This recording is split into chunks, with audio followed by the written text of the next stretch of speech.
Hello, I am Jyotika. Welcome to my channel. This is going to be a quick lesson on how you can answer an SAQ asking you to explain the use of a research method in a study.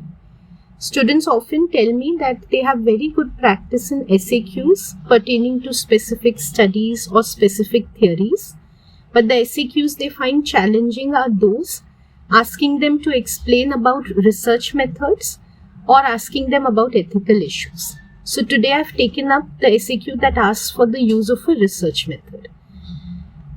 So let us see how to write this answer.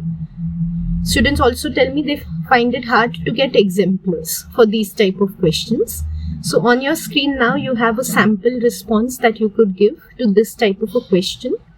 My aim in this lesson is not to read out the sample answer or to explain this particular sample answer to you, but my aim is to explain to you how you should be thinking about answering this type of a question, how you should be answering it, and of course I will use the sample question on the screen to illustrate the points that I am making.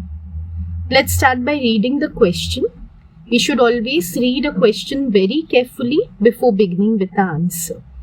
The question here is, explain the use of one research method in one study of the role of hormones in behavior. So let us look at the key terms in this question. The first is the command term explain. Explain tells us that we need to justify why we are saying that a particular research method has been used in a study. So throughout the answer, our focus is going to be to keep on explaining why we are saying that this is the research method used in this study. Next important term in the question is one research method. We are clearly being told that we need to restrict the number of research methods we discuss to one. So we'll make sure we don't exceed this limit. In the same way, they have asked us to explain only one study. So we are going to restrict ourselves to one study. We will not exceed this limit.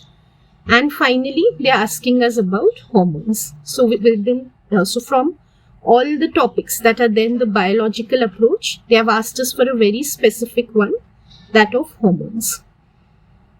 Now I know that students of the IBDP psychology program like to be parsimonious. So they like to study a minimum number of studies and answer with the help of those the maximum number of questions that they can. So you will be happy to know that if you prepare an answer to this question, you can answer one more question with the help of the same answer. That question is, explain the use of one research method in one study using the biological approach to understanding human behavior. Of course, this second question can be answered by many other studies, those explaining the use of some neurotransmitter or explaining the use of some genetic behavior, no doubt. But this answer is also one of those that you could use to address this question. So if you like the answer, the way we are preparing, you could use it for both the questions. Okay, now let's look at the answer. In the first part of the answer, the very beginning, I have named the research method that I'm going to be explaining the use of in this answer. We should never beat around the bush. This is a tip for all SAQs. We will not get into describing the characteristics of the research method or describing features of the study and leave it for the examiner to keep waiting to find out which is the research method we are discussing. That is not a considerate approach. Let the examiner know right at the beginning which research method you are going to be discussing. So within the first 3 words itself, you can see I have named the research method that I'm going to answer this question with. If instead I would have used a case study, I would have written a case study. So no matter which research method you are selecting, directly, explicitly name it right at the beginning of the answer. Now within the first 2-3 sentences, I have outlined the defining features of the research method that I have mentioned. Some students might feel this is like an introduction that I have given, and they would feel that for an SAQ we don't need to write introductions. This is not really an introduction. This is just addressing the question again, not only naming the research method, but also outlining it or identifying it in the true sense with its defining features. Saying that I'm discussing a true experiment by itself sounds enough, but there's no harm in also pointing out its key features. Basically, I'm pointing out what distinguishes it from other research methods. So when they're asking me for one research method, I make it very clear, this is the one I'm using which is different from all the others. So that's all. You can take it as a brief introduction also, and I see no harm personally in having a brief introduction in an SAQ as well. Okay, so what differentiates a true experiment from other methods of research, such as a self-report or an observation, is that it investigates a cause-effect relationship. So I have mentioned that at the beginning. Now, what differentiates a true experiment from other experiments, such as a natural or a quasi-experiment, is the fact that the researcher manipulates the independent variable. In a true experiment, he also measures a dependent variable and he hypothesizes or he investigates a relationship between the independent and dependent variable. It's definitely going to be a causative relationship. We mentioned right at the beginning that it is the investigation of a cause-effect relationship. So we need not repeat that. So in the first 2-3 sentences, I have just made the research method I am going to discuss about very prominent. Then, without wasting any time, I link the research method that I have outlined with the study that I am going to be discussing. Again, using the same principle, just as I got down to the research method very quickly, immediately, in the same way I have got down to naming the study immediately. Kosfeld et al. Is the study that I am going to link to the research method, and that I'm making the examiner aware directly right at the beginning of the paragraph. So again, I don't beat around the bush. I also name the hormone that has been investigated in this study immediately. Right at this point, we need to know that we are not aiming to explain the Kosfeld study in this answer. So students have a tendency, the way they have prepared all their SAQs, the next thing that comes to their mind is, okay, I've named the study. Now I need to describe its aim, procedure, and results. That is not what we are going to do here. The nature of the question that we are addressing is very different right now. So instead of thinking about the aim, procedure, and the hypothesis, I am going to think about how I can name all the characteristics of the research method that I have identified and link each of those characteristics to the study that I have named. So my entire line of thinking is going to be to keep on naming the features of the research method and to in turn, one at a time, keep on linking those features to the study that I have mentioned. Some of the defining features of the research method I have already outlined in the paragraph above. So first I'm linking those very defining features to the study that I have named.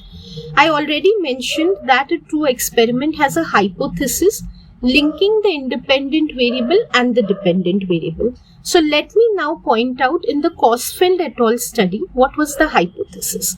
If instead of this I'm discussing any other study, I should know very well what the hypothesis was in that study, and I need to link it with I need to outline it correctly. So the Kosfeld study's hypothesis was that the release of hormone oxytocin will increase trusting behavior in humans.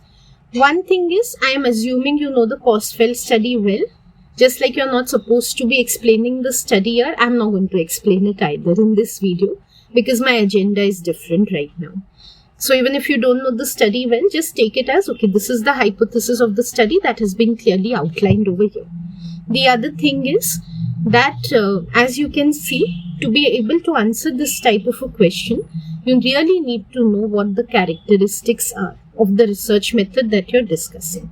As obvious as it might seem to some of you who study the course companion or the In Thinking IB website really well, Think IB website, you know your research methods really well, you'll feel why I'm mentioning this, but I want those who have been ignoring these things to understand.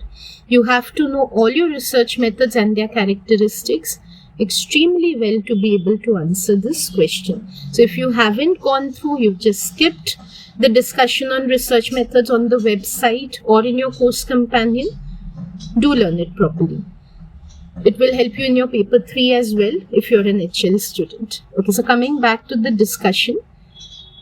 Oh yes, one more thing I forgot to discuss, I'm sorry. But when we are mentioning experimental terms like hypothesis, independent variable, dependent variable, some of us might come to believe that we need to define all these terms in general. So I need to explain in this answer what an independent variable is, or what a dependent variable is, what a hypothesis is. Not at all. You just need to link it to the study that you've presented. You are explaining what a hypothesis is by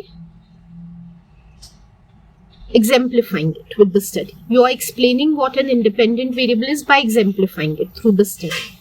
In general, what these terms mean is not something to be explained in this answer, because they've clearly mentioned in the question, explain one research method in one study, not in general. That's why it's so important to read the question and keep the wording in mind while answering the question. So next I have outlined the independent and the dependent variables of the study. The independent variable is always in any SAQ, ERQ, any answer mentioned along with its levels.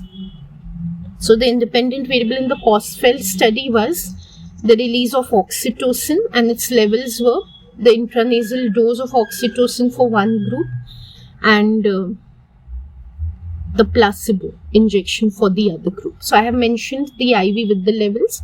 No matter which experiment you are discussing, make sure that this is how you present your IV. In the same way, the dependent variable I am presenting in operational terms. Operationalization is very important.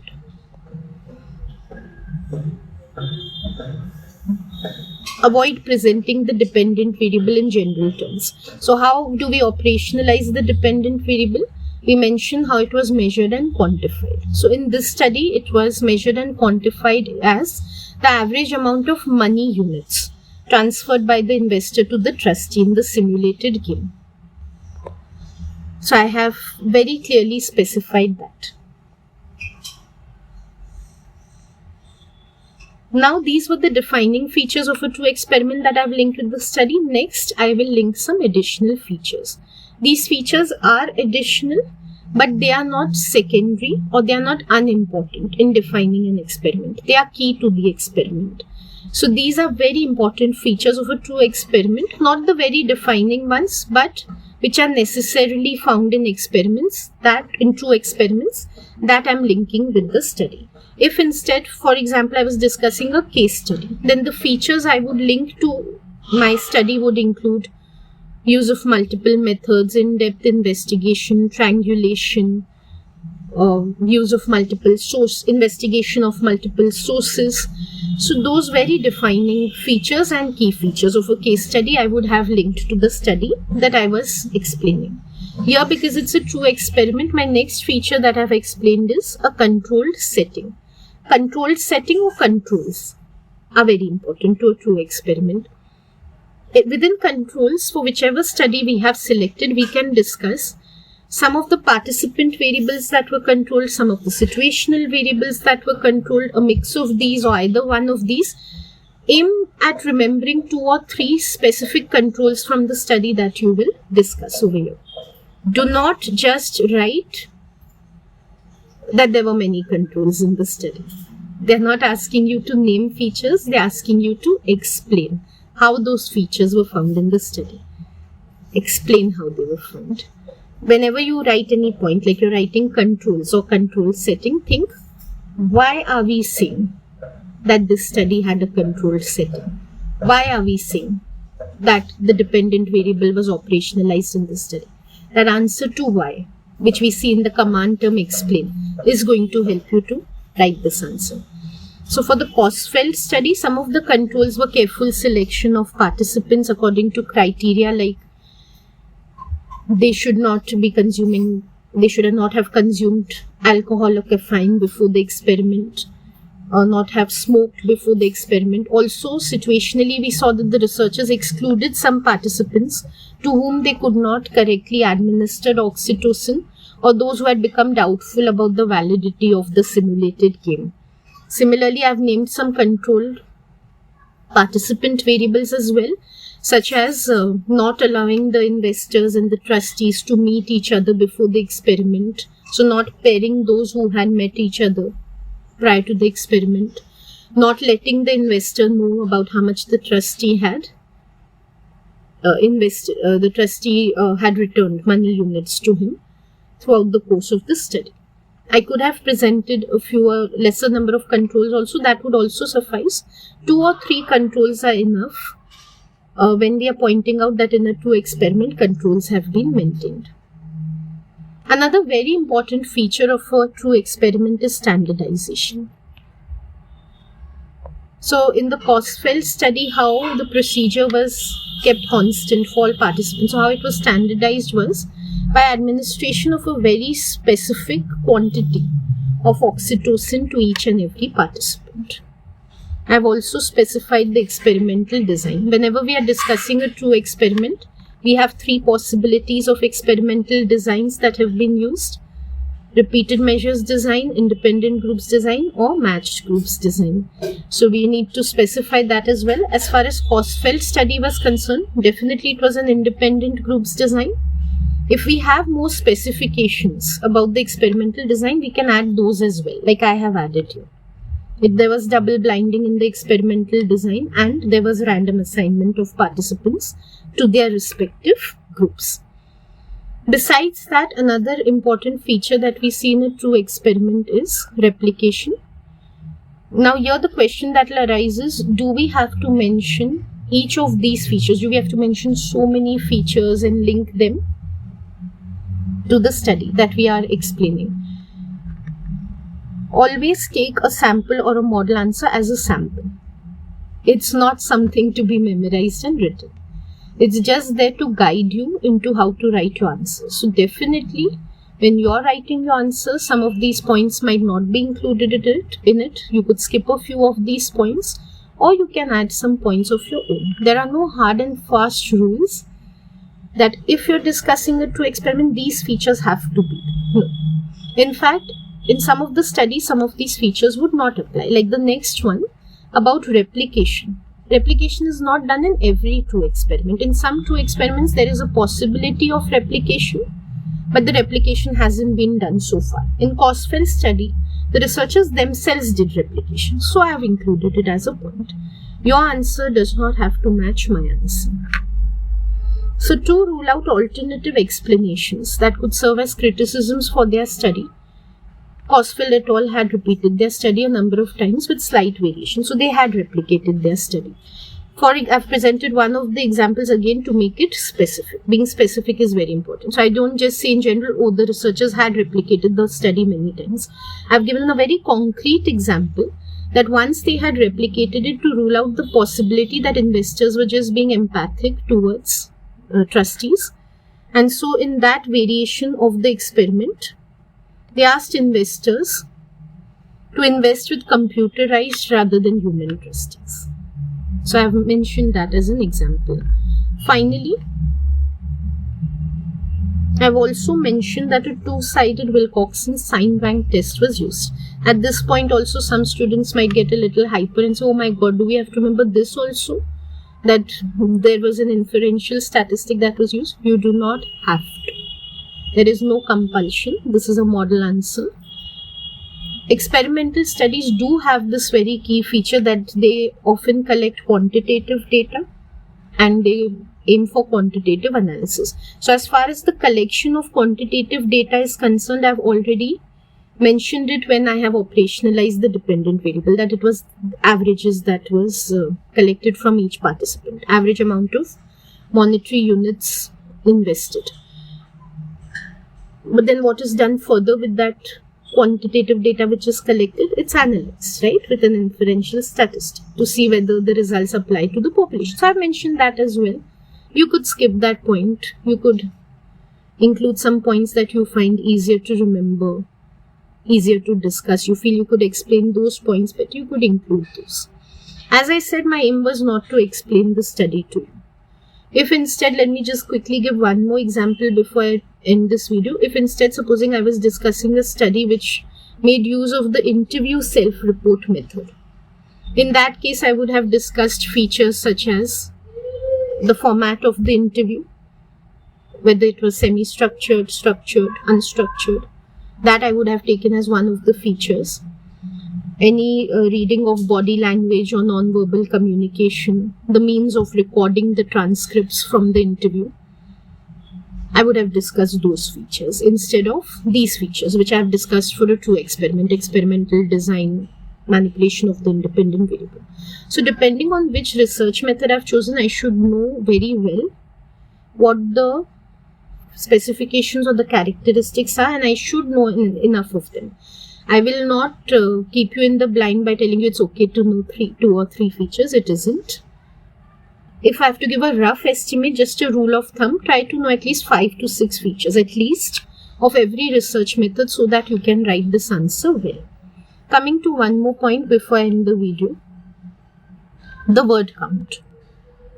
I have specified it here, 377 words. Now, a lot of students feel that, I don't know, they're being told this in their schools or something, that SAQs need to be really short. The maximum limit is 400, and they can aim for SAQs written in fewer words. There's no denying that, of course. There is a lower boundary and an upper boundary. But what happens is, your answers need to be comprehensive. They should not be incomplete, or they should not miss out on key points. What is found is when students use a lesser word limit to answer their SAQs, they do miss out on a lot of points that they should be covering. I am personally yet to come across an SAQ that has been written in only 200 or 250 words and it has been complete. I haven't come across it. I have come across SAQs that are approaching 400 words like this one is, and I have found those to be very comprehensive and those to really answer the question that has been asked. There is a positive correlation between the number of words that you use in your SAQ and its quality. That's what I strongly believe. Your opinions could be different, but that is what I recommend in terms of the word count of the SAQ.